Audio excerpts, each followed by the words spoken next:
അർജുനന് ഭഗവത്ഗീത ഉപദേശിക്കുന്ന സമയത്ത് ശ്രീകൃഷ്ണ ഭഗവാൻ ചിന്മുദ്രാംഗിതനായിരുന്നു.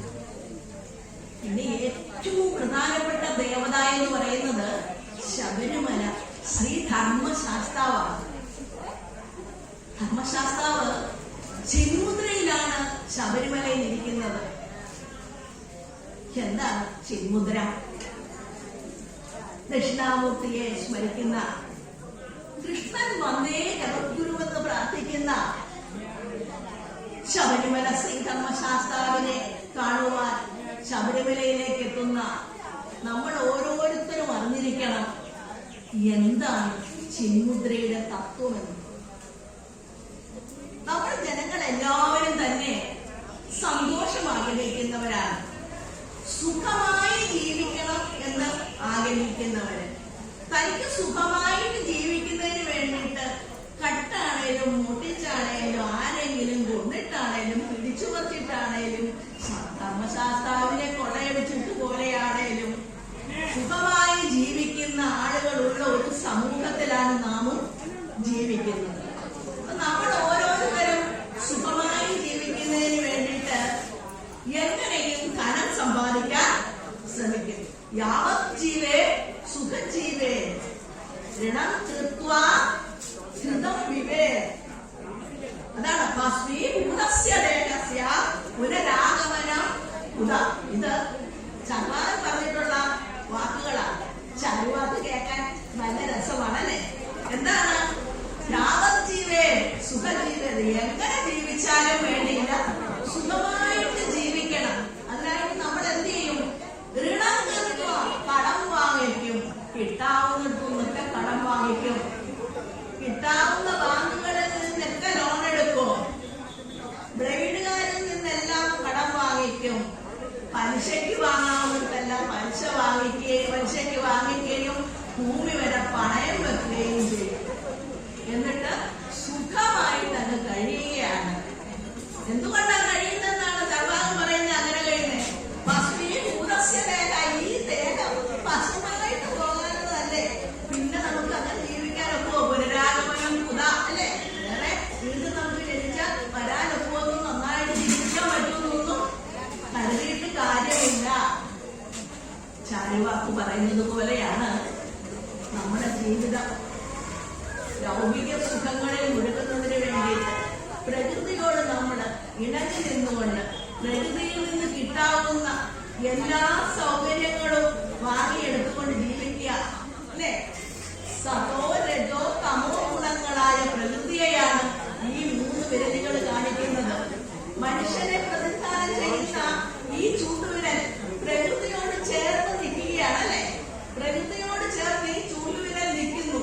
പ്രകൃതിയിലെ സുഖങ്ങൾ മുഴുവനും ആസ്വദിച്ചുകൊണ്ട്, കടം മേടിച്ചുകൊണ്ട്, പട്ടും മുടിച്ചും എങ്ങനെയാണേലും ഇതെല്ലാം ആസ്വദിച്ചുകൊണ്ട് നമ്മൾ നിൽക്കുമ്പോൾ ഒന്ന് നോക്കൂ, ഈശ്വരനെ പ്രതിനിധാനം ചെയ്യുന്ന ഈ പെരുവിരൽ എവിടെയാണെന്ന് സംശയമുണ്ടെങ്കിൽ നിങ്ങൾ തോന്നിപ്പിക്കൂ. മനുഷ്യനോട് അടുത്താണോ നിൽക്കുന്നത്? ഒരിക്കലുമല്ല അല്ലേ? മനുഷ്യനിൽ നിന്ന് അകന്നു നിൽക്കുന്നു. പിന്നെ എപ്പോഴാണ് നമ്മൾ ഈശ്വരനെ കുറിച്ച് ഓർക്കുന്നത്? എപ്പോഴെങ്കിലും വലിയൊരു ആഘാതം നമുക്കുണ്ടാവണം അല്ലേ?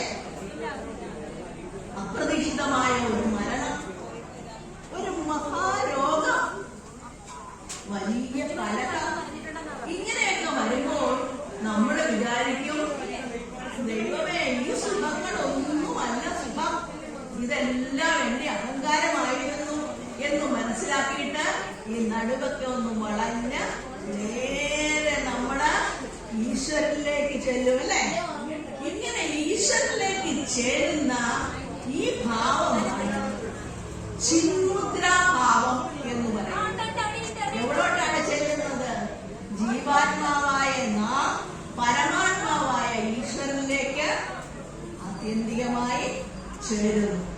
അങ്ങനെ ഉള്ള ചിന്മുദ്രയാണ് ശബരിമലയിൽ ഇരിക്കുന്ന ദേവതാ സങ്കല്പം. എങ്ങനെ നമ്മൾ ഈശ്വരനിലേക്ക് പരിപൂർണമായിട്ടും ചെന്നു ചേരാം എന്നാഗ്രഹിക്കുന്നു, അതിന് നമ്മൾ നമ്മുടെ ലൗകിക സുഖങ്ങളും ആഡംബരങ്ങളും മറന്ന് ഞാൻ ആത്മാവാണെന്ന് സ്വയം തീരുമാനിച്ച് പരമാത്മാവിലേക്ക് ചെല്ലണം.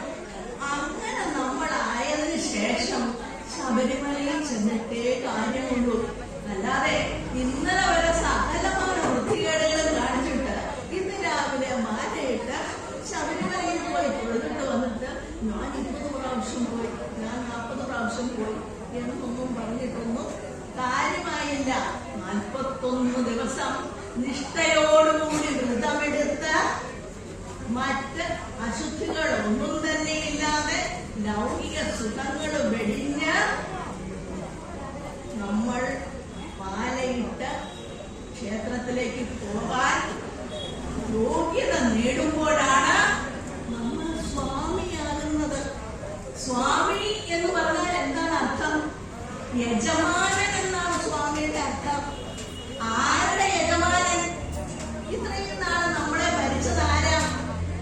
നമ്മുടെ ഇന്ദ്രിയങ്ങളാണ് നമ്മളെ ഭരിച്ചതല്ലേ?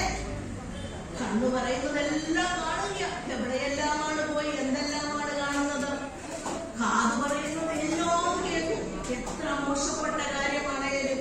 നമ്മുടെ തൊട്ടു പറയുന്ന എല്ലാ കാര്യങ്ങളും നമ്മൾ ചെയ്യുകയാണ്. വേണ്ടതാണോ വേണ്ടാത്തതാണോ എല്ലാം ചെയ്യുന്നു. പക്ഷേ ഇനി നമ്മൾ എന്ത് ചെയ്യണം സ്വാമിയാകണമെങ്കിൽ? ആ ഇന്ദ്രിയങ്ങളെ നമ്മൾ അടക്കി ഭരിക്കണം. നമ്മൾ പറയുന്നത്, നമ്മൾ വിചാരിക്കുന്നത് മാത്രമേ ഇന്ദ്രിയങ്ങൾ ചെയ്യാൻ പാടുള്ളൂ. അപ്പോഴാണ് നമ്മൾ ഇന്ദ്രിയങ്ങളുടെ യജമാനായ സ്വാമിയാകുന്നത്. അല്ലെങ്കിൽ ഒരു സ്വാമിയായിട്ട്, സ്വാമി തന്നെ പകുതി നാണ്, അതായിട്ട് കാര്യമില്ല. സ്വാമിയായിട്ട് നമ്മൾ ശബരിമലയിൽ പോകണം, വ്രതമെടുത്തു പോകണം. നമ്മൾ കേട്ടിട്ടില്ലേ? എല്ലാവരെയും സ്വാമിയായിട്ട് കാണണം. എല്ലാവരെയും നമ്മൾ വേറെ